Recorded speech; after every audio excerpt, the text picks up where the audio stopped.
Hey guys, how's it going?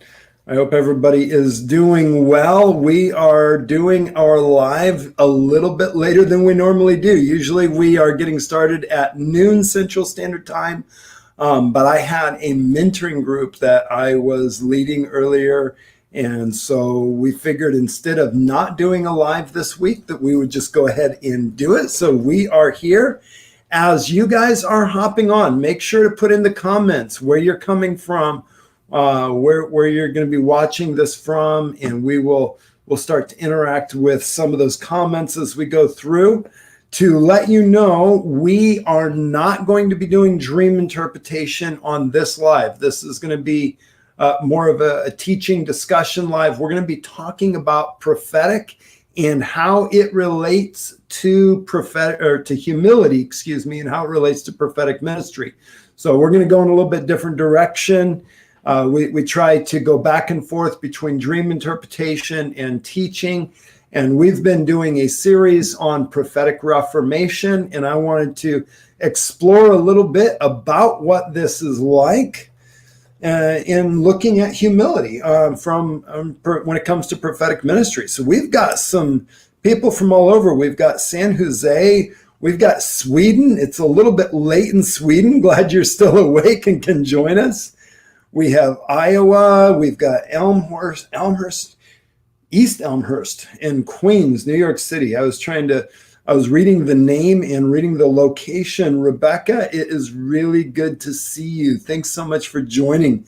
It has been a while. See, we've got Maryland with us. Thank you so much for saying hi. We've got Saskatchewan, Canada. You know, I'm going to be doing a video conference with the Canadian Prophetic Council here next weekend, not this weekend, but a week and a half from now. And we're going to have a lot of fun. So if you are familiar with Canadian Prophetic Council, actually, even if you're not, check it out. My friend Fatine is heading that up. She's an amazing woman doing some really good things. And I've just had a heart to really sow into Canada more. And so she asked if we would do this conference with them. So we're going to be talking about prophetic reformation. We'll be going a little bit more in depth. I'll be sharing, and we've got a number of the people that are connected with the Prophetic Council that are going to be a part of that, sharing different things. We're also going to be sharing anything that we're seeing about the nation of Canada and some of the stuff that's going on. So take a look at that. Go to I'm sure if you Google search Canadian Prophetic Council, you'll be able to find the information. But you can also go to our website, streamsministries.com. And if you go to the calendar under events, you'll see that coming up. You'll be able to click on that, and it'll have the link that'll take you right to the registration page so that you can join in with that. It's going to be fun. Let's see, we've got Tennessee. We've got Fort Worth. That's nice and close. Welcome. Glad you're on. Let's see, Pill City, Alabama. We've got people from all over the place. Welcome, welcome. We have Italy. Amazing. West Palm Beach, Florida. We've got Australia in. We got Washington, D.C. Guys, thanks so much for joining. Let's see, we've got South Africa. I just had a couple people from South Africa that were on our mentoring call just a couple hours ago. All right, so just to let you know again, we're not going to be doing dream interpretation on this video. We're going to be talking more. We're going to do a little bit more of a discussion, a little bit more of an interaction. So as I'm talking, if you have questions about what I'm saying, pop it up there. I'm going to try to keep an eye on the comments as I'm talking. So I'll kind of look down periodically and take a look at those. And we'll just kind of try to interact, and we'll see where we end up. We've got Fiji. Welcome. I can't say that I am not jealous being in Fiji. That is amazing. So welcome, Pennsylvania. We've got Ohio. That's where I was born and raised, in Ohio. That's amazing. Got UK. We've got people from all over. So let's talk about this a little bit. I want to talk a little bit about humility and how humility relates to the prophetic and to prophetic ministry, so that we can start to get an idea of what that looks like. There's a principle of our God, who is the humble King, that has to be first and foremost in how we do anything. Any practice that we have in our lives of faith should be something that reflects the nature of God. And if it is not reflecting the nature of God in some way, it needs to change or it needs to be removed so that it does reflect the nature of God. Now, when it comes to the prophetic, that is even more important. It has to be about reflecting God. It has to be about communicating who God is, communicating his nature. The whole thing about prophetic is that we're speaking for another. We're not speaking for ourselves. We're not speaking for secret information. We are speaking for a person, and this person is the God, the holy God, who sits on his throne in the heavens with creatures that are beyond our comprehension, throwing themselves on their faces before him, crying out, holy, holy, holy, holy, holy, holy, holy, nonstop for eons.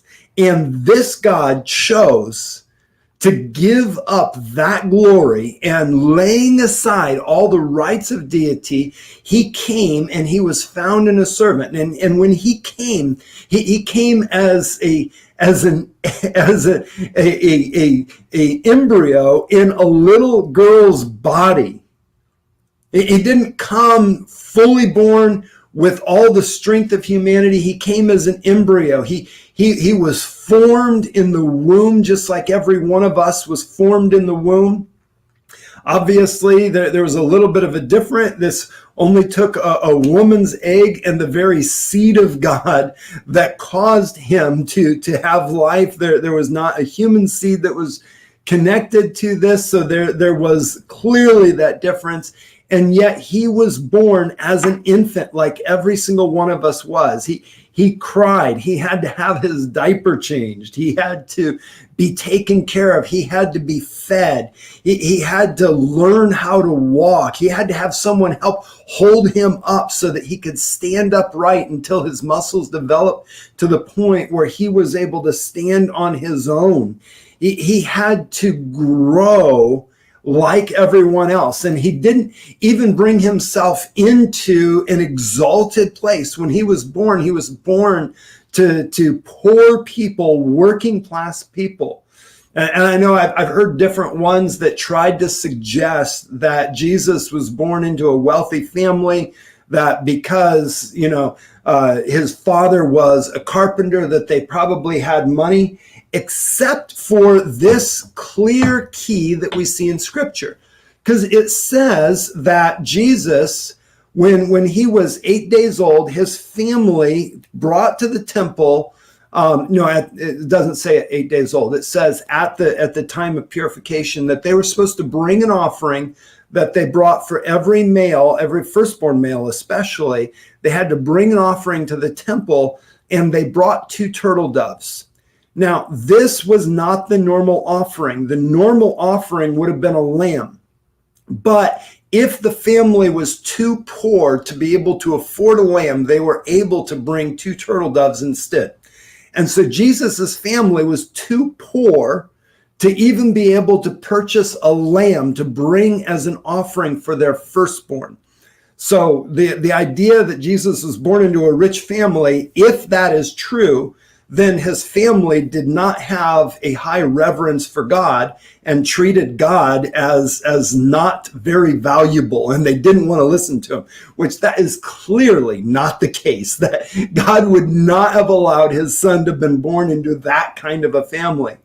But he purposefully caused him to be born among the poor and to grow up in humble circumstances, to live as an alien, going, and when he was first as a child, going to Egypt and then coming back when he was still young, when he was pre-adolescent, coming back from Egypt, and he learned how to live in an alien land as an alien in a place that was not his own home. He again and again, he learned how to live in humble circumstances, and he didn't fight the fact that he had been given the weakness of human flesh, what we consider the weakness of human flesh, being stuck in a physical body, needing to breathe, needing to eat, needing to use the bathroom, needing to take a shower, to wipe his face like every single one of us. This God became a man. That is absolutely key to the faith that we carry. And it is absolutely key to how we live out our life of spirituality. Our life of spirituality is intended to show us how to live like Jesus lived. When he lived in the flesh, he didn't fight against the limitations that he was given. He lived within them. Yes, he broke through with miraculous powers to help those that were in need, to demonstrate the truth of his kingdom.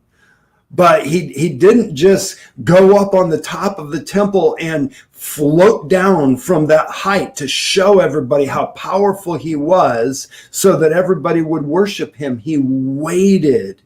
He waited on God, and he, through humble service, helping people, the person that was in front of him, caring for the poor, caring for the broken, stepping out in mercy for the leper, for the blind, for the lame, he began to heal, he began to restore, and he began to proclaim this message. And he starts that proclamation, what we call the Sermon on the Mount, talking about blessed are those who are poor in spirit. Think about somebody that's poor in spirit. It's not somebody that has everything together. It's somebody that realizes that they're a beggar, somebody that realizes that they are in need, somebody that is in desperate need of something that they don't have. So when we are coming at this thing of prophetic ministry and what it means to be prophetic ministers, we cannot allow the ways of the world to inform what that looks like. Too often, there's this temptation when it comes into ministry that we put on this persona like we've got everything figured out. We already know everything. There's nothing that's difficult for us. We have absolutely no problems. And if you had half as much faith as I did, your life would be so much better. We use pride, we use arrogance, we use boastfulness to promote our ministries, and it's devilish. It looks like the enemy. It does not look like our God. And we need to be ones that actually live out this life like God, that are not afraid of revealing our weaknesses, but also not afraid of our strengths. And this is one of the practical applications of humility to this life of faith, to this thing of prophetic ministry. Because somebody that is humble in prophetic ministry is not going to pretend that they know everything, is not going to pretend that they've got the secret in, and they're going to admit when they do not have answers. They're going to be honest about their limitations, but they're also going to be honest about their strengths. See, the thing with humility is not putting yourself down. There's been this misunderstanding, and it's actually pride. This idea, and it's the religious persona of humility is, oh, I can't do anything. I'm nothing. I have nothing to offer. I can't do anything at all. That's not humility. That's pride. The thing is, somebody that acts like that, they think that they're so big that if they don't put themselves down, that everybody's going to think highly of themselves. And that only reveals that they think highly of themselves. They wouldn't put themselves down if they didn't think highly of themselves, because they would have no need to put themselves down. See, it's actually opposite of what so many people think. Somebody that is humble will be absolutely honest about their strengths and absolutely honest about their weaknesses. And they won't have to pretend about either. They won't have to pretend that they're bigger than what they are, and they won't have to pretend that they're smaller than what they are. They can just be absolutely honest. So, what does that look like when it comes to the prophetic? Do you have a word for me? I wish I did. Right now, I don't. Now, there's times when you do. You have to admit, yes, I've got a word. Here's what the word is. But being able to say, I don't have a word. I've talked to a number of people. I was talking to a friend of mine who had interacted with a leader that has a lot of fruit in his ministry that points back to a moment early before he'd started in ministry, when he was at a conference and John Paul Jackson was ministering. And this gentleman was curious, he was hungry, and he wasn't quite sure what he thought about the whole prophetic thing. And after the meeting was over, John Paul was there was an open line. Anybody that wanted to come, he said he'd prophesy over anybody as the Lord led. And so, obviously everybody's lining up. I mean, I would have been in that line for sure. And as he's ministering to different ones, he's speaking, and he gives this person a prophetic word, this person a prophetic word. And my friend is well, not my friend, my friend's the person who heard this story, that had this story happen to him, that told my friend about it. He was in that line, and he noticed how John Paul got to one person, and he stopped, and he said, the Lord's not showing me anything. Let me pray for you, and just prayed for him. And all of a sudden he's like, no, I can trust this guy to hear from the Lord. Because he's willing to admit when he doesn't have anything. See, you can't, if somebody always has something, they're probably making it up some of the time. Letting that one sink in. I've been around people that have giftings that blew my mind. I didn't even know was possible. And I can tell you that is true. That's not somebody that's not gifted enough, or somebody that doesn't have enough faith. It's somebody that's honest enough to admit, because there's times maybe God isn't speaking about that person. Maybe what God has to say is not the timing for it. And maybe that person doesn't need to hear it from that prophetic minister. Maybe the prophetic minister just isn't hearing as well as they would like to. There's so many different reasons why you may not be able to hear in a particular situation, in a particular circumstance. There has to be humility. And we have to be honest about what we can and what we can't do. We have this picture of leadership that we've been given by the world around us that says people will only trust people that look like they're winners, that look like they're the most powerful. And so if you want to be a good leader, you've got to lie and say that you've got it all together. Now, we would never say lie, but that's exactly what we do say. Here's how it's usually said, and I've actually read this in leadership blogs, where it was, a pastor's blog written for pastors by pastors that were well known specifically in America, but were well known sharing their leadership wisdom. And one of them was saying that you can't let the people that you lead know when you're struggling with your faith, when you're having troubles, because then they won't be able to trust you to guide them. It'll cause them to lose hope. So lie and expect God to follow through. Don't admit it when you're going through difficulty. Don't admit it when you don't know the answer because people won't trust you so much. Well, maybe that's actually a good thing. Maybe we've created idols of our persona that need to be smashed so that God can be seen. And I think too much of American ministry has been exactly that. We have created idols out of our persona, and we've sold the idols to the highest bidder. I'm so burdened, and I know I said that in just a very clear way. I'm not trying to be harsh. I really am not, but I am so burdened by the heart of the Lord that we would get this thing right, because if we do not get this thing right, the people that we are leading, that we're giving this picture, this false picture, we've stolen hope from people because we've made them think, if you're doing this right, you're always going to have an answer. If you're doing this right, you're going to hear from God every single moment. If you're doing this right, you're never going to miss it. If you're doing this right, you'll always have confidence. You'll never question. And what we've done is we've created this picture that is untrue. And then people that are trying to figure this thing out, they look at the stories and they hear our messages and they hear our testimonies and they're like, wow, they're so spiritual. I'll never be able to be that spiritual. And they're right.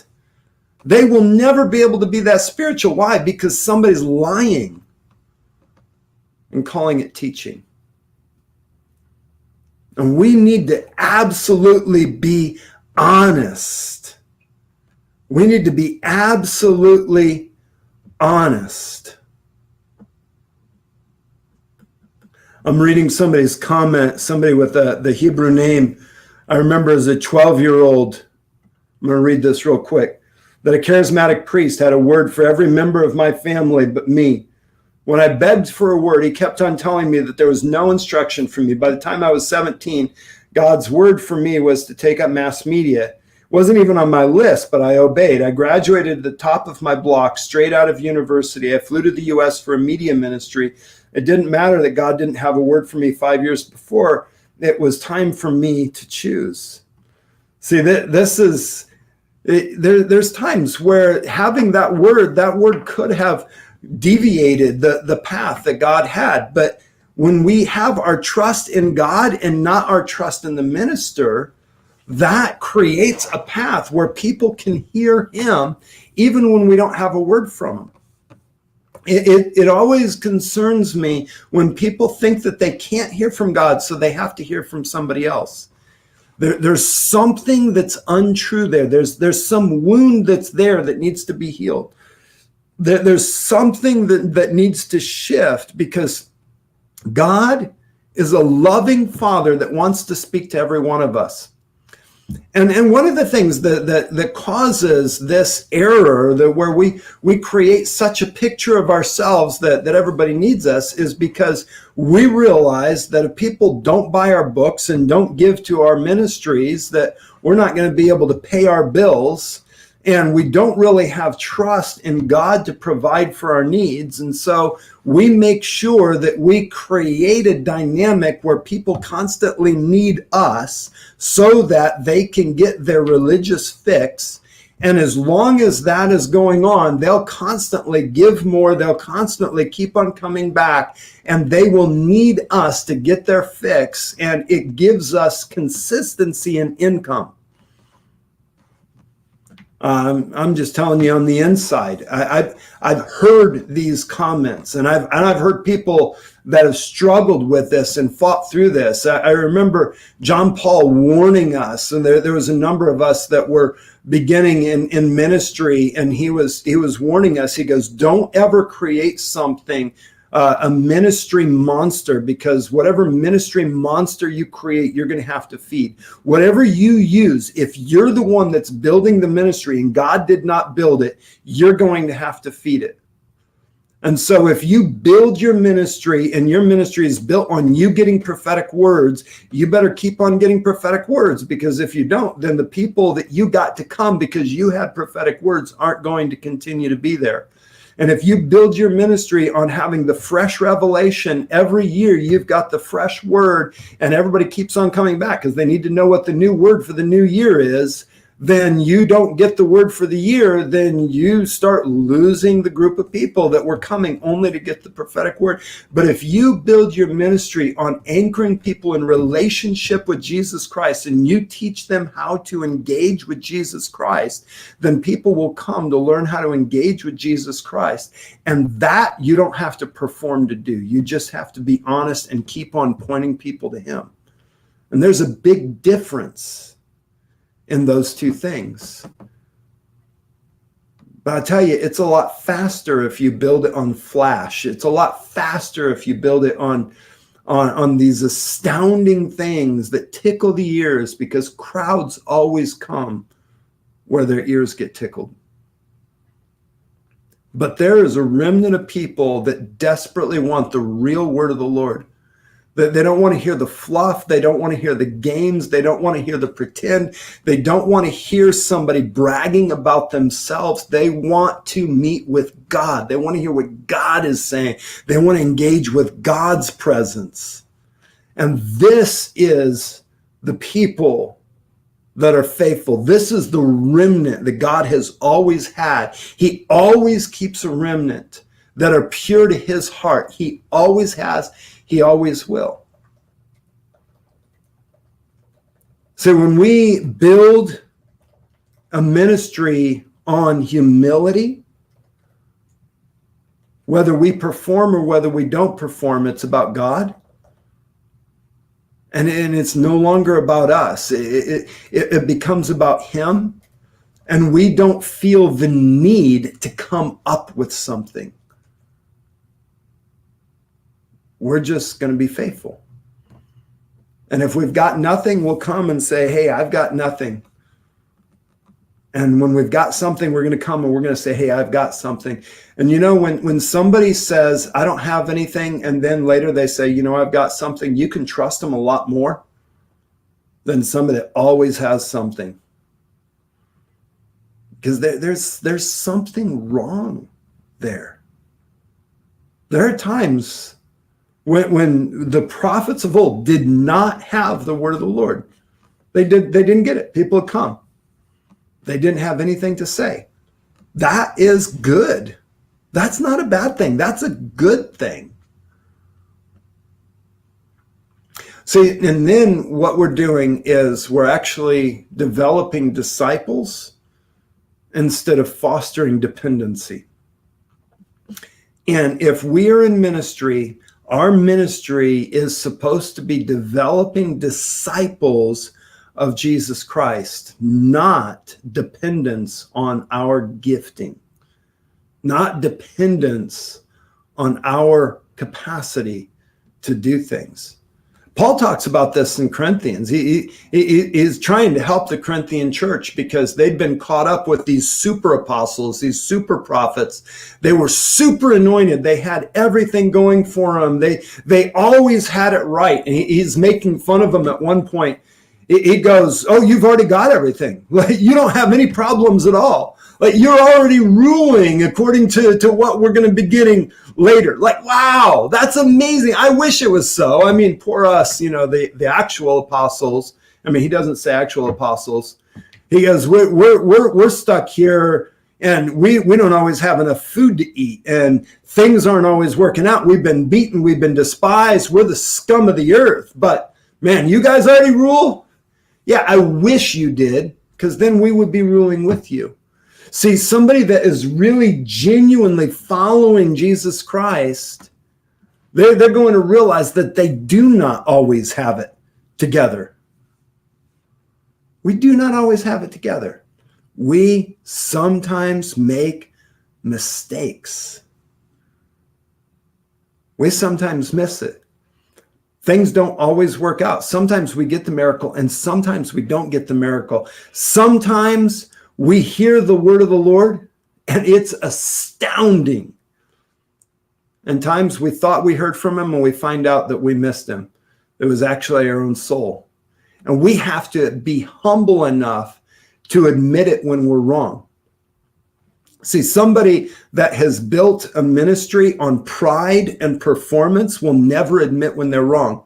They will fight, they will argue, they will twist, they will scheme, they will tell you all the reasons why they couldn't be wrong when what they said didn't come to pass. But they couldn't have been wrong. It was obviously your fault. You didn't pray enough, or you didn't do this enough. And they create an abusiveness. And again, Paul talks about that in Corinthians. He goes, they beat you, they use you, and you put up with it. He's telling the church, he goes, these guys are abusing you, and you're putting up with the spiritual abuse. You shouldn't. And then Paul says in that same context, he says, you got a lot of teachers, but you don't have many fathers. And we need to learn when there's a teacher, when there's somebody, there's a lot of people that have good things to say. Let them encourage you. Hear the good thing that they have to say, but don't keep on feeding yourself with that. Find true fathers, find true mothers, ones that give of their very lives, ones that are willing to lay themselves down, that not only want you to receive of the greatness, but also learn from the mistakes. Somebody that's not just going to pretend to always have it all together and tell you what you could be like if you were as spiritual as they were, because obviously you're not, or else you would have reached to the heights that they've reached.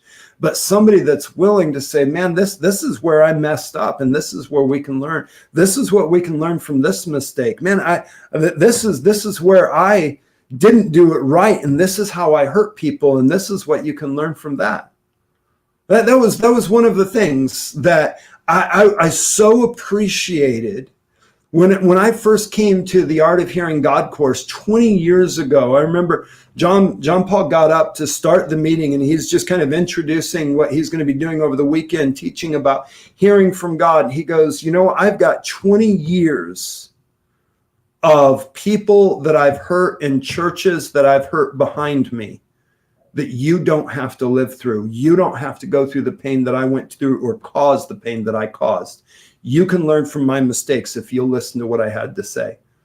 And he goes, I'm going to tell you a bunch of examples in this course, and anything that I share, if I don't say a name, you can just assume that it's me, because it was. And that, when somebody's willing to say, look, I messed up, but this is what I learned from it. This is how I responded to the Lord. That you can grow from that. You can learn from that. That has to do with humility. One of the problems, the internal problems when it comes, is if you don't make a name for yourself, you will be confronted with the weight of the world trying to tell you that you need to promote yourself. And they usually call themselves the church, but it's the world. Only the world would tell you have to promote yourself. I know, but it's true. And you have to deal with that internal pressure of your own insecurity. What if God doesn't really back me up? What if I don't tell everybody all the reasons why they need to follow me, and then nobody follows me? So you actually have to deal with the real insecurity. What if this doesn't work out? What if it doesn't work out if I do it God's way? But the thing is, God's way is the only way it really will work out. Because if we do it the world's way, we're going to get to the end of this thing, and we're going to find out how empty it was. We're going to find out that all of these great ministry works that we built up were actually wood, hay, and stubble, and we're going to be left smelling like smoke. But if we build on the pure foundation, the nature of Jesus Christ, we learn to live like he lived. I mean, how many times did Jesus do an astounding miracle, and he turns and tells everyone, no, make sure you don't tell anybody what just happened? I mean, he heals somebody of blindness, and he says, oh, don't go tell anybody. Okay, how are people not going to know about this? See, this life of humility, it's a sign of maturity. In the beginning of Paul's ministry, in the book of Galatians, he's so full of pride. He's like, when I started this thing, I went down and I talked to those apostles, the ones that think that there's something in Jerusalem, because it was the right thing to do. They didn't add anything to me, but it was the right thing to do. So I did it. And, this was their only piece of advice. I already had that. That was early in his ministry. Get a little bit later, and he goes, of the apostles, and I'm the least. There's a difference in thought about himself. And then one of the last letters that he wrote, he goes, and this is a true statement that Jesus Christ came to save sinners, and I'm the worst of them all. See, when we're new in the things of the Spirit, we start walking in power. We start walking in gifting. It's so easy to get puffed up and start thinking that we've got it figured out. We start acting as if we know everything. When somebody's acting like they know everything and they have all the answers, realize they don't know what they're talking about. Now, there's conviction that comes because you know the Lord. You've experienced some things. And there's a difference between conviction in something versus thinking you know everything. I hope you realize that I'm separating those things, because you have to have a teacher. If you have somebody that says, well, I don't really know what I'm talking about, I don't know if this is true, but I hope that this is what it is. That's not what I'm talking about. That's dangerous. Like, avoid that. You want to have somebody that's conviction, but somebody that also realizes what they don't know, that realizes their weaknesses, that realizes where their own issues are and can be honest with those things. See, that's when you'll know that you can trust somebody. I have a friend, we had somebody here ministering not long ago, and they were talking about how they would get words, but they don't get words all the time. And somebody had made a comment to him, what I really like about this ministry is they rarely send out prophetic words. And they were thinking, oh no, like, is that actually a good thing? And then they continued, but when they do, it's a real word from the Lord. Yeah. See, I would rather follow someone, and I put my trust in people that maybe they don't say as much, but it doesn't take as much time to sort through all the garbage to find the gold. I want somebody that has done the work already, that has some gold to share, because then I can build. I can trust that. I'm trying to remember where it is. I should have looked up this scripture, but it says where there are many words, sin abounds. We just keep on sharing something and sharing and sharing and sharing. We're gonna make mistakes. Wisdom is sometimes seen in not saying as much and holding back. Now, we need this place of humility. I'm going to look at a couple of these comments. Anna said, we're only here to promote Jesus, not any other entity. The best way to preach the gospel is through our demonstration, our walk. Amen. Amen. Arpana, if you can admit your mistakes, it's also an indicator that you've healed and are now ready to be used for the edification of the body of Christ. No more fear, embarrassment, shame, and a complete acceptance of God's grace. Yeah, that is key. You'll be able to admit the mistakes that you're not ashamed of. See, in this place of humility, here's something else that humility does, is humility will gather around itself others that have strengths that they don't have. So somebody that's humble won't be the Lone Ranger. They will be part of a community. They will be part of a family. I remember hearing someone that was well known as a prophetic person, and they made this comment, and it was one of the scariest comments I'd ever heard. One of, not the, but one of. They said, my gift is too big for any pastor to be able to cover it. I don't know of any pastors that have enough authority to actually cover my gift. I'm like, oh, dear Lord. If your gift is too big to fit into the church, then stop trying to force the church into your gift. See, that's just pride. That's just pride. Humility will be a part of a community. There will be real community around them, and they will have people in their lives that can speak into them, and they will serve without needing recognition. When Don and I moved here to Texas, that one of the first things we did was found a church that we could go to. And we started going to that church. We took their ministry training. Now, before we were even in ministry, we used to teach ministry training and oversaw the ministry team at the first church where we were being discipled. We'd pastored, we traveled internationally at this point in time. But we went to their ministry training because we wanted to learn how we could serve the way they wanted us to serve. And when we were there on Sunday morning, we would be up and we would just be part of the ministry team like everybody else, because that's what they were there for. And people would be like, well, aren't you in ministry? Well, yes, of course. Well, what are you doing here? Well, I'm serving. But I remember talking to a pastor that had somebody that was part of their church that would travel, and they were shocked that somebody would just serve, because whenever they had people that were in ministry that were part of the church, they wouldn't minister unless you give them the microphone. The only way you get them to pray for somebody is if you let them speak on the Sunday morning. They weren't actually part of the church. They were using the church.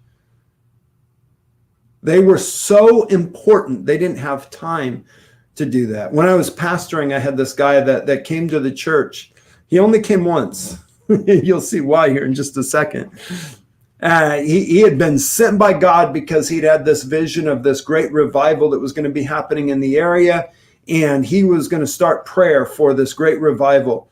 And he wanted me to announce his prayer meeting that he was going to be having, and he wanted me to let him use the church. And I'm like, well, I mean, I think that's amazing that you want to pray for revival. Hey, this is your first time here. If you want to come in, we actually do need some help serving. We have some bathrooms that really need to be cleaned this week. Maybe you could come in and help us out. I mean, he didn't have any time for that. He had way too much important work to do.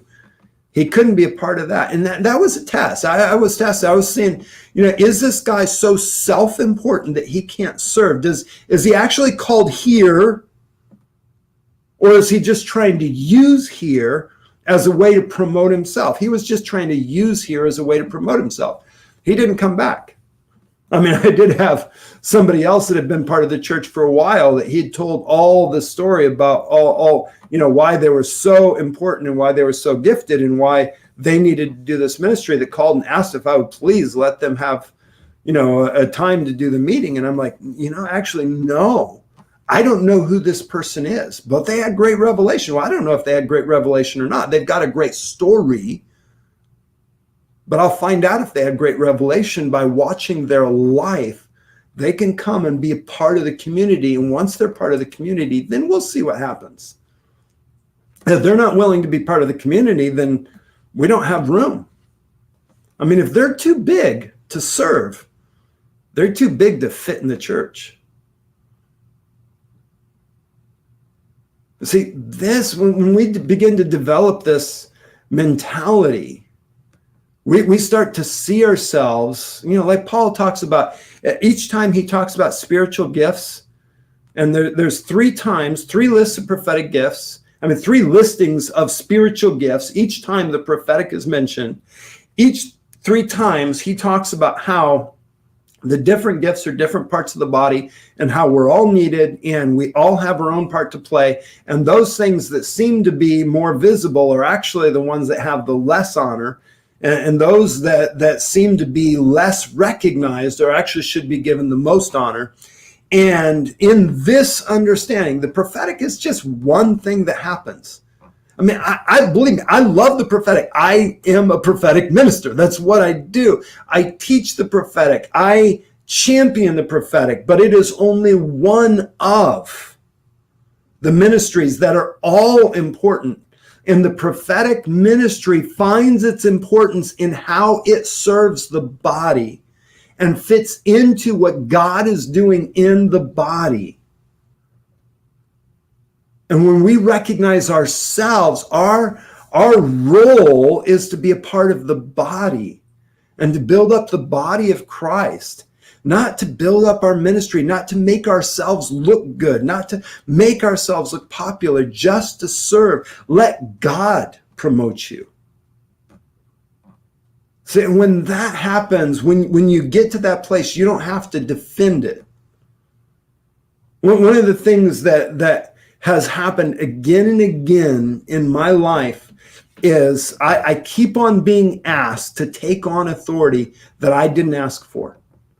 And the reason is this: when I show up into a situation, I figure out what needs to happen and I just do it. And I just serve. When I first got around streams, they needed somebody to set up tables before meetings. I set up tables before meetings. We had Sunday service. They needed somebody to come in early and help get set up because we were in an auditorium and pray. So I did that. Whatever they needed, that I did. When I saw something that I could offer, I offered. And I just served. And so they're like, well, hey, we've noticed that you're doing this. We'd like to offer you this position to keep on doing that. And so I took the position and I kept on doing what I had already been doing without being paid.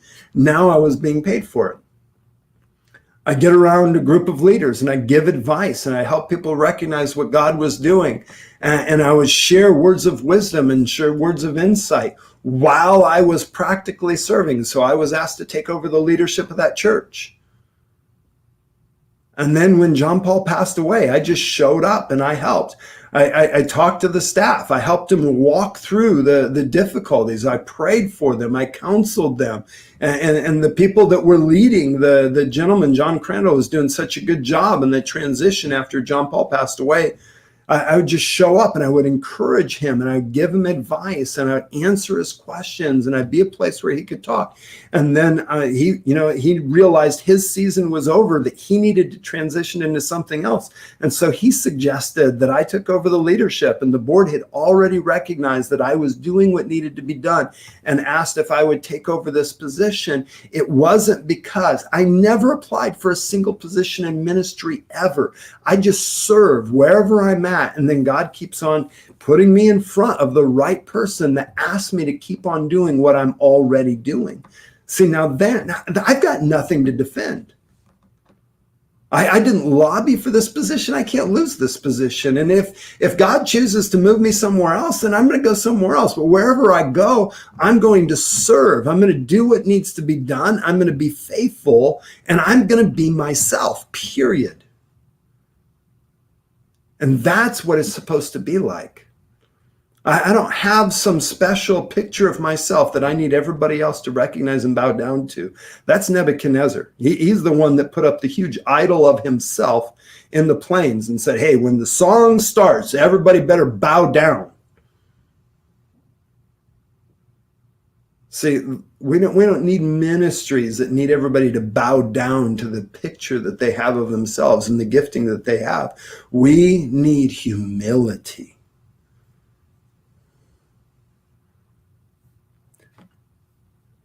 So Mary asked this: I run a service dog training business and have to promote it myself and qualifications. This isn't the type of promotion you're talking about, right? Correct.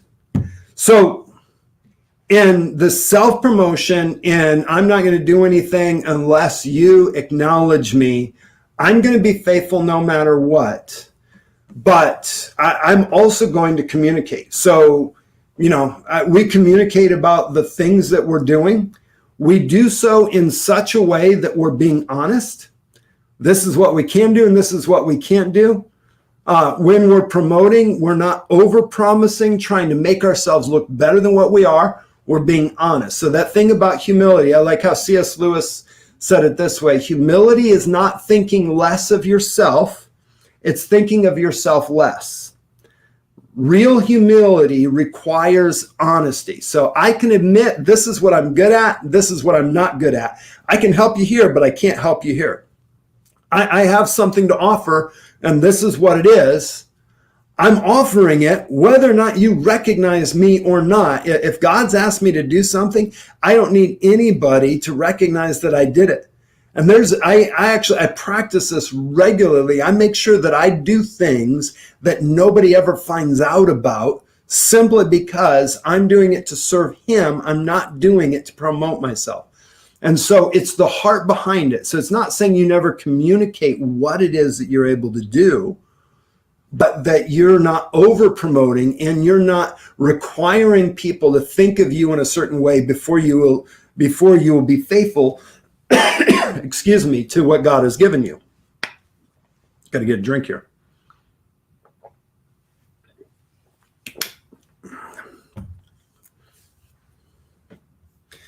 Okay, let me see here.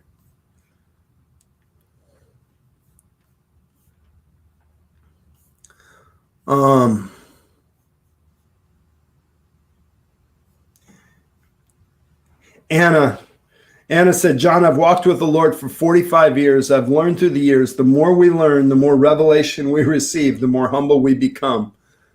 That is so, that's so good. I mean, that's exactly it. Isaiah sees the Lord clearly, and his first thing is, oh no, I am a man of unclean lips. So the more clearly we see the Lord, the more humble we become. We actually start to see ourselves in the light. And when we truly see the Lord, that's not a self-hatred.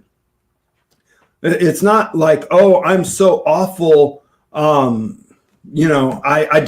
hate myself. It's no. I am in desperate need of outside help, but I'm so loved that I'm not afraid of asking.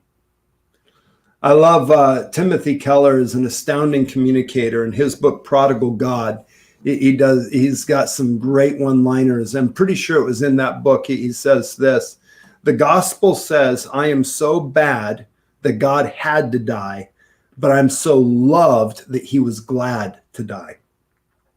See, we can hold on to that.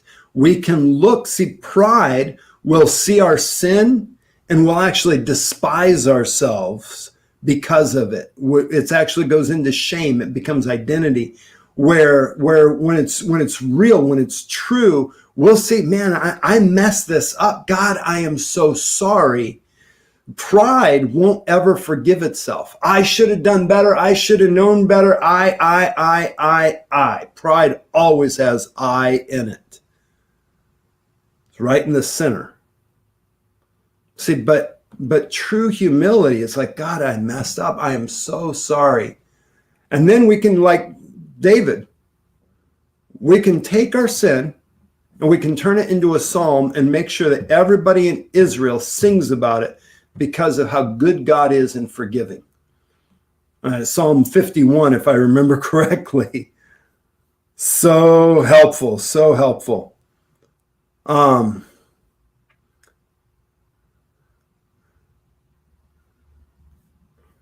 So here, Kimberlyn said, to see ourselves in the proper light and context, we need the Savior, and thank God for His Spirit to help me. Amen. Without that, we are not going to be able to do that. Let's see. Dawn, I've noticed that very few people are willing to serve the church when we all should be willing to serve in any capacity that is needed.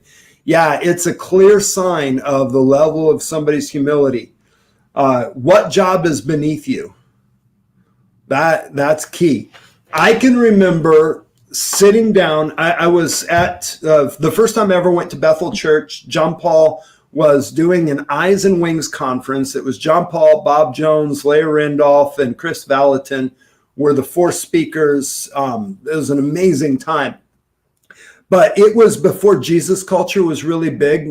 You're probably familiar with Jesus culture. Now we recognize them for the music. At that time, they were the high school group, the youth group at Bethel Church, and Banning was the youth pastor.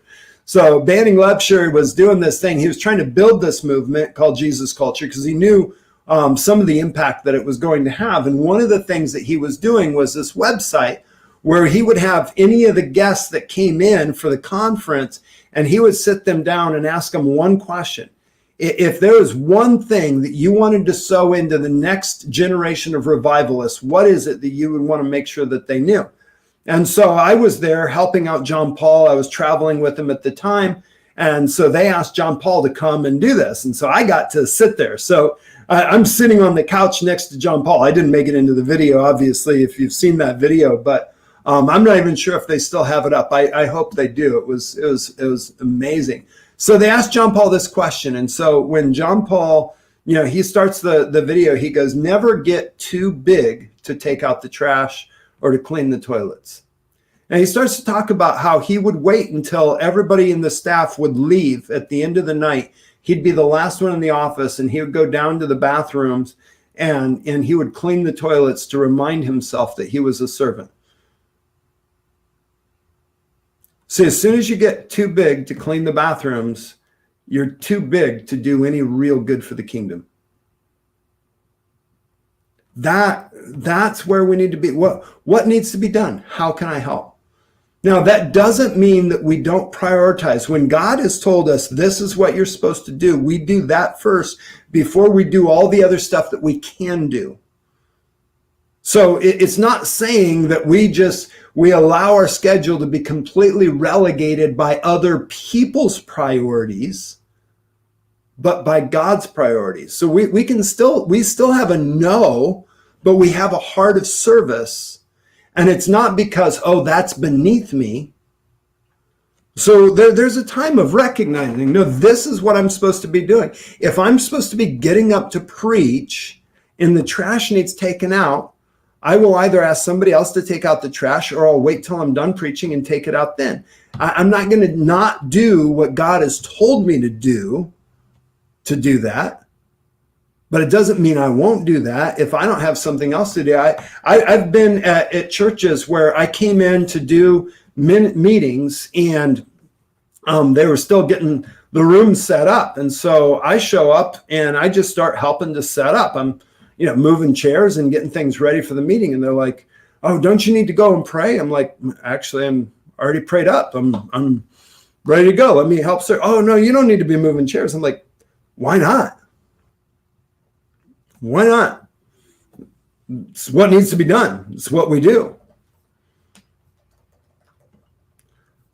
Arpana, the father-mother heart is unmistakable. It is pure and not self-serving, and people who recognize it are blessed themselves. Yes. Let me see. Look a couple more of your comments. So how do we lead in humility? This is a great question. God Healed asks, how do we lead in humility? So absolute honesty. Admit your strengths, admit your weaknesses, grow where you need to grow, and don't consider jobs as beneath you, and don't consider people as beneath you. Never start treating people as things. People are people. Actually see the people that you work with. Know them. Get to, if you're especially if you're in a local church and there are people that are serving you, get to know a little bit about their lives. Pray for them. Serve them. How can you serve them? There's a question that you always want to ask. What can I do to help you reach your destiny? What can you do to help me reach my destiny? And what can we do together that we can't do apart? So God has called us to do this thing. I'm going to hold on to what I know that God has said. Right? I'm going to listen to the people around me to help me to discern and recognize that peace. I'm going to be concerned with people's lives, not just because they are functional and they're going to be able to get things done for me, but because they're valuable, because they're a child of the King. So my goal is not just accomplishments, and I'm going to use people to do that. My work, if you're in ministry, your work is people. And so how you build up people, how you minister to people is how you're doing your work. And so if your vision isn't about ministering to people, you've got the wrong vision. You need to replace that vision with a right vision, because the vision is always going to be about people, because that's what he is doing. And the Son of God came to seek and to save those which are lost. He came to save sinners. And this is who our God is. He came for a people, for a tribe, for a flock, a sheep that he had called as his own. He gave his life as a ransom for many. This is the work of the kingdom, is people work. People are the most important part of it. Are people the most important part of it? Do you let people speak into your life? You have to recognize when there's agenda and when there's ambition, and you're not letting people run your life. But that also doesn't mean that we create so many barriers that nobody can get through when we become the untouchable. Where don't ever talk to them. They're anointed. Like that stupidity, that lack of love, and we call it being more anointed. I'm concerned that if I get around common people, they will ruin the great anointing on my life. So keep me separate from all of these poor peasants that make me less than what I am.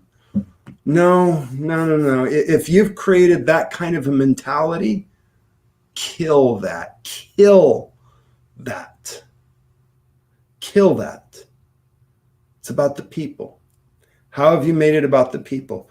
Are you honest? Will you admit your weaknesses to the people that you lead? If you cannot admit your weaknesses, that's a problem.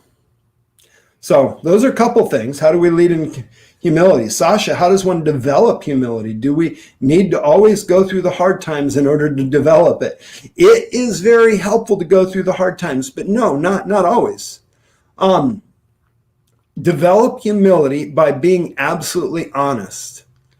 Psalm 139, search me, O God, and see my heart. See if there's any wicked way in me, and lead me in the ways everlasting. God, would you show me, is there anything in me that's untrue? And then look for how you pretend and how you twist things to make yourself look better, and get rid of that.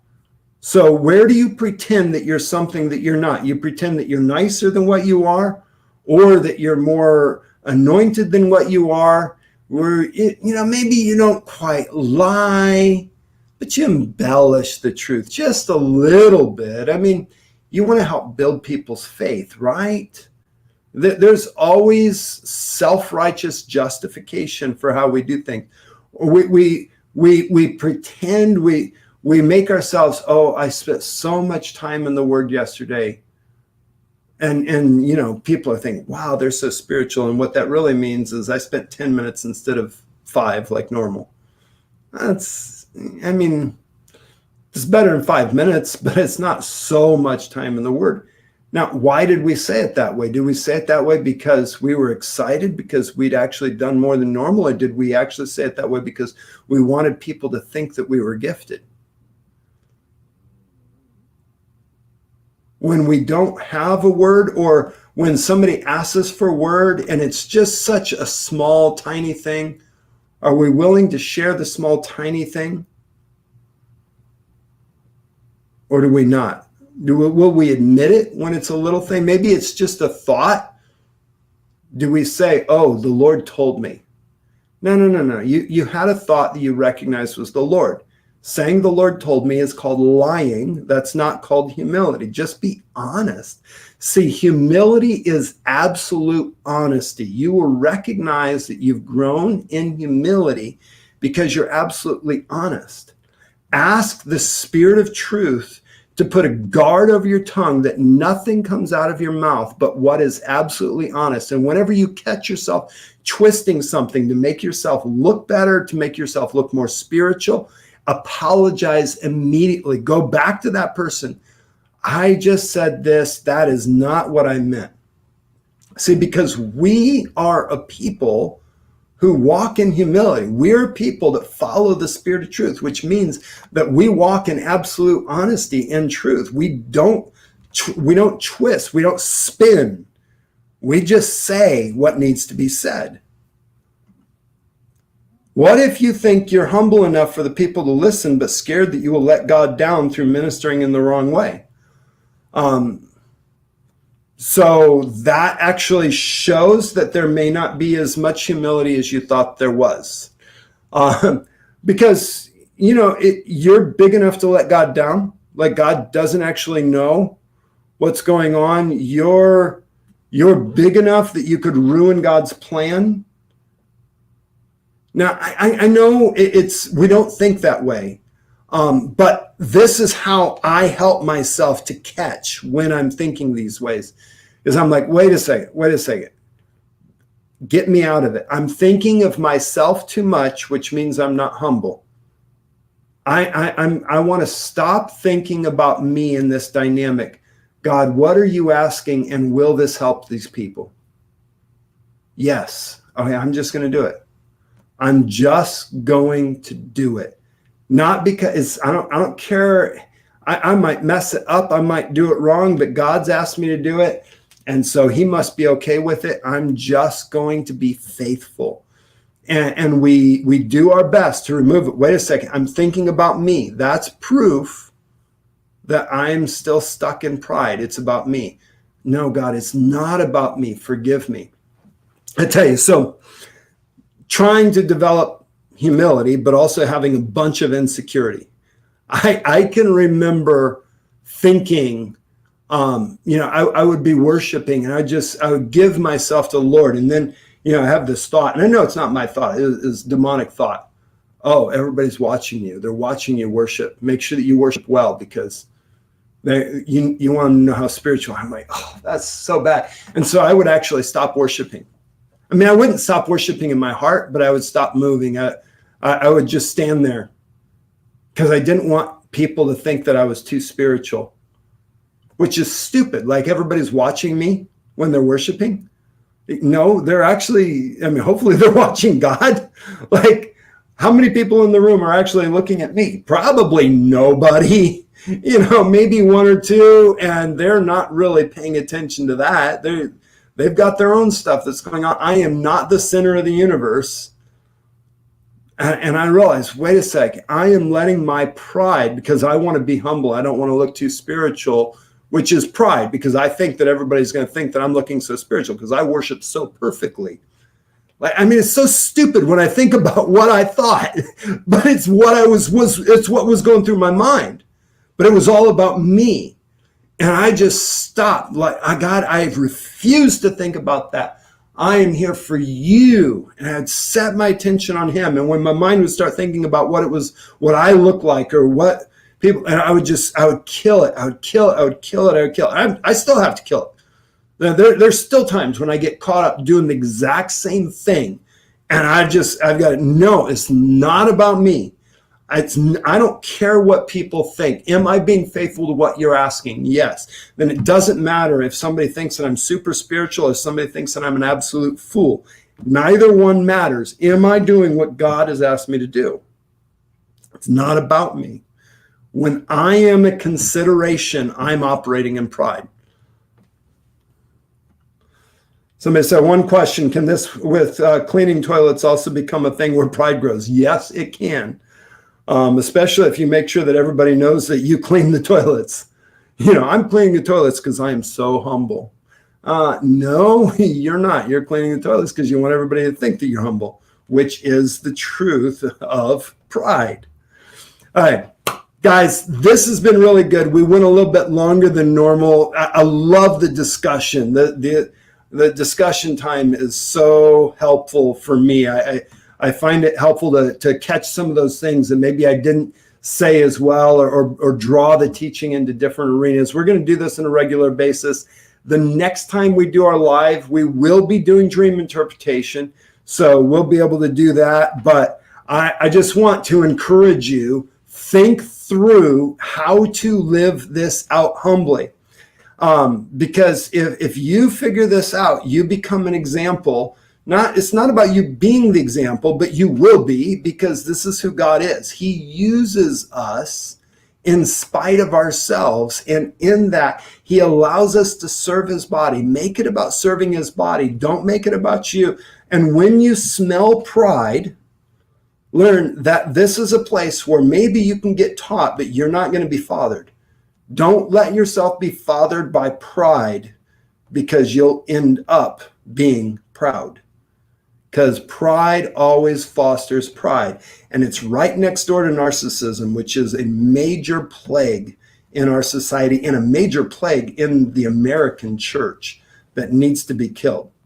So, a couple things before we go. I want to make sure that you know we are starting a podcast next week, July the 6th. It's coming out. We're going to do a podcast. We're calling it The Dreams Guy. So it's another free resource. You're going to be able to get up where I'm actually going to put up a little banner right in front of my face. You'll see it. Dreams Guy podcast coming out July 6th. What I'm doing with this is I'm going to go through every dream in the Bible one by one. And so one episode will be a dream, and then I'll pull out of that dream something that we can learn about dream interpretation from that dream. And then the next one will be a dream interpretation for one of our listeners. So we've had different ones come in. If you are ever going to be in the Dallas area and you want to be considered for one of the Dreams Guy episodes, send in your dream to customer support. And when you're going to be in town, if we happen to be filming, we may contact you, because we're going to need some more dreams. We're doing this as an audio. The first few episodes are going to be audio only. And then my team came up with this great idea. Hey, why don't we do this video and audio, and we can put it up both? And so some of the later episodes will be both video and audio, but the first few episodes are going to be audio only. It's going to be a great way to learn some more about dream interpretation. And if you want to dive even further in dream interpretation, don't forget about our Dream Interpretation Intensive. This is coming up in September. We're going to be doing this. It'll be an all-day Saturday thing. It's open to anybody that's taken the courses on dream interpretation, either Understanding Dreams and Visions or the Dreams and Visions, Interpreting Dreams and Visions module out of Streams Academy last year. You want to grow in dream interpretation, you can come. It's an all-day Saturday thing. You'll be here interpreting dreams, working with teams, doing teams. We'll do some dream team competitions. We're going to do some prophetic activations. You're going to have questions answered. It's going to be a lot of fun. And if you really want to dive deep, then maybe you want to come to our internship, which will be an all-week thing. We'll end on that Saturday, but it'll be the last couple days of August, the first few days of September. It'll be Monday through Friday. You'll be here in the offices the whole time. You'll be able to interact with some of the staff. We have different dream interpreters that'll be here. You'll work through dreams. You'll have somebody that'll take a look at your interpretation, give you feedback, help you grow in your ability. We're going to be doing prophetic exercises. I'll be hanging out periodically, answering questions, spending some time with you guys. We've got our prayer room, which is our prayer room. Man, I'll tell you what, the presence of the Lord is increasing in that room in such a beautiful way. It is tangible. So you're working on a dream and maybe you get stuck. You can just go soak in the prayer room for a little bit, come back to the dream, work on it some more. It's going to be a great opportunity for you to grow, interact with the staff, and have an opportunity to really be mentored in dream interpretation. So those things are available for you. Would love to have you join us. And we'll see you the next time we do a live. God bless you guys. Have a great day.